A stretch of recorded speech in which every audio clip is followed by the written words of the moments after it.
Hey everybody! Today I'm coming at you for the first time while living in our fifth wheel. This is our bedroom. This is where Chris's and mine. I chose an angle that makes it look really nice, but I'm gonna out myself real quick because we're all about transparency and real life. And this room is still a hot mess. Yay! So here's some reality for you. We got a pile of hats. We've got dirty laundry coming out our ears. We just have stuff sitting all over the place because we're nowhere near organized. It's fine. Today I'm going to tell you guys 5 things that we have learned in our first week of living in our RV. Let's get started.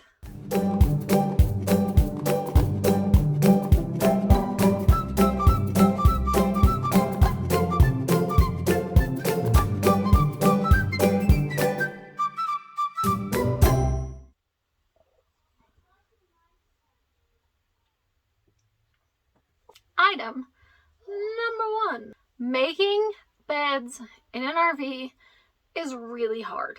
Okay, so Weston's bed is not so hard because it's like a pull-out couch and you pop the sheet on and whatever, it's a piece of cake.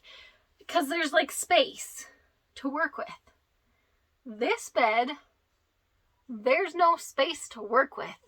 And it is really hard to get the sheets on and down in the corner and upstairs in the kids' room. I mean, it's a loft, and so there's not a lot of space. Like literally, if I'm sitting crisscross applesauce on the floor, my head just brushes the ceiling.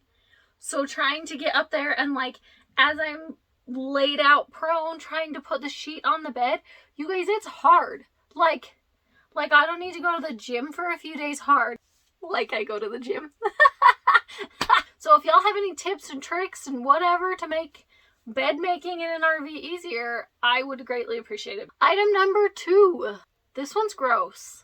I'm just gonna throw that out there and warn ya. It's gross. Those that are not RVers have probably never heard this term before because I myself had never heard this term until a week ago. Do you know what a poop pyramid is? That's something you need to be aware of when you live in an RV. A poop pyramid is when poop piles up in your black tank.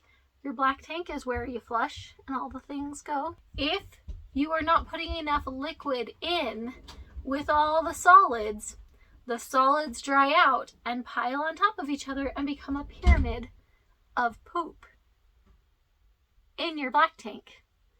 And then you can't utilize your black tank properly, and then it starts to back up into other drains. Huh? Like in a normal sticks and bricks house, you don't have to think about where your poop goes.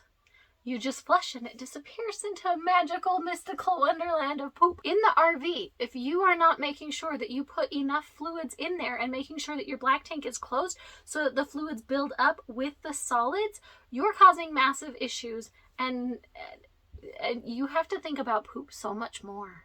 So much more. I wish I was kidding. Number 3. You do not need near the amount of stuff that you think you do.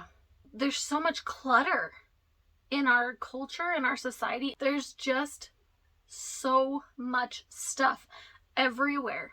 And we're constantly told that we need the new clothes and the new jewelry and the new shoes and the new car and the new blah, blah, blah. And our house has to be perfect and all the things. And we're constantly being fed this idea that the more stuff you have, the better off you are, the higher you are in society, right?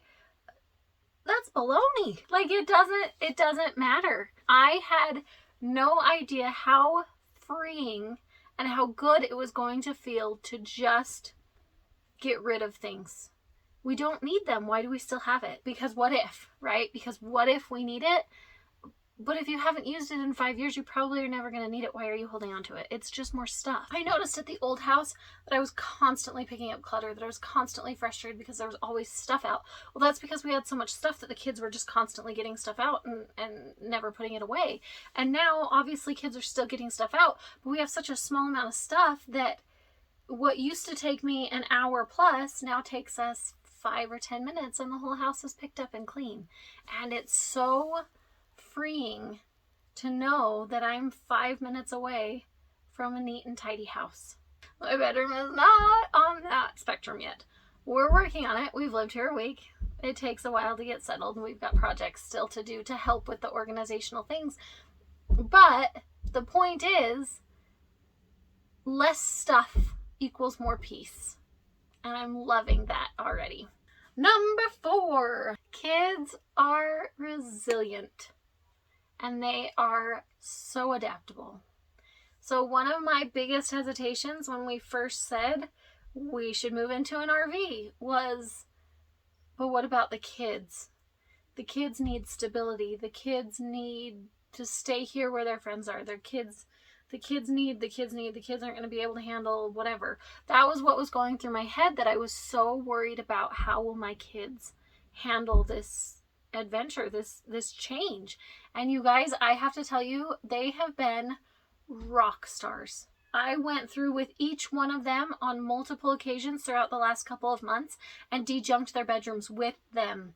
They helped make the decisions of what stays and what goes. Instead of me just saying, here's what we're doing and I'm getting rid of half of your stuff, I made them a part of it. They have wholeheartedly embraced this whole thing. They think it's so cool that we live in an RV. They think it's so cool that we're living at an RV park. They think it's so cool that we're now in this itty bitty little teeny tiny town. They've already made friends with some of the neighbor kids.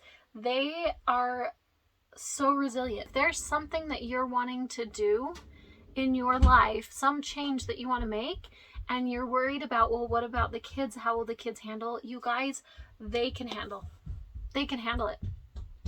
They are so good at bouncing back and adapting and making changes where necessary, and go for it. Trust your kids and trust your gut. Number 5, I have realized in this process how much I was subconsciously worried about what other people thought about my life. I was so worried about living life the way you're supposed to. You get the good job, you buy the house, now you buy a bigger house, and now you buy a bigger house, and now you buy some toys, and now like you're in this race and you're in this whole system of running and running and running, and it's never enough. You always need more things, and you always need more money, and you always need this and that. In this process, I've realized that's not real. You don't have to live the way everybody thinks you're supposed to live. Take a step back and really look at, do I want the things I want because I want those things? Or do I want the things I want because I've been told I'm supposed to want those things? And that's something only you can answer. And maybe, fancy cars are a really important thing to you, and that's what you want because that's what you want, and that's great.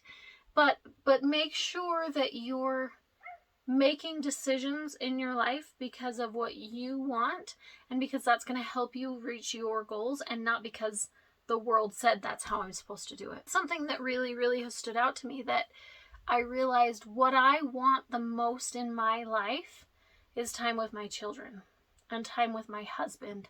What I want the most in my life is to know that we are all safe, that we are all together, and that we are experiencing new things. What I want is to travel and to take my children places so that they can learn and grow through experience and hands-on and through life. I'm not saying that it's a bad thing to live in a sticks and bricks house, because I'm sure that at some point in time, Chris and I will choose to go back to a sticks and bricks as well. But between now and that time, I really want us to be able to experience stuff together instead of constantly being stuck in that rat race. If you want big results and something big to be different in your life, then you have to make a big change yourself. And sometimes that change is really scary. And I would be lying if I told you that I was totally confident in this the whole way through, because I absolutely was not. Was not. But now that we're here, I'm so glad that we're here, and this is where we need to be. Those are just 5 of the things that I have learned in our first week living in an RV. Guys, we're so new to this, so if you are a seasoned RVer and you have any tips or tricks for us, please throw those in the comments below. Go ahead and hit that subscribe button and follow along with our journey. We would love to have you here along with us. Thank you guys so much for watching. Have a fantastic day, everybody. That Otter Mama signing out.